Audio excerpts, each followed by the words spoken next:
Here we are checking out Waldo's little heated igloo. We'll check on him in a minute. So we have his path shoveled out to his feeding station. Also have a little path shoveled out so he can do his business. Not have to get too much of his rear end in the snow. And then over here we have a little path to Waldo's heated little water container. The neighborhood birds kind of like that too.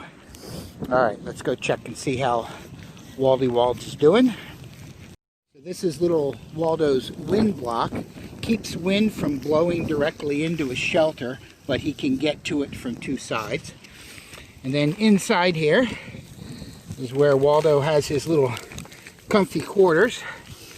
Now today we're keeping his water on a K&H microwavable heating pad to keep that warm.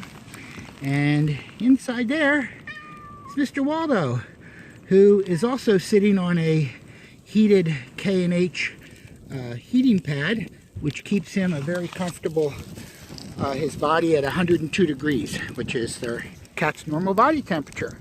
So Waldo is riding out the storm very nicely.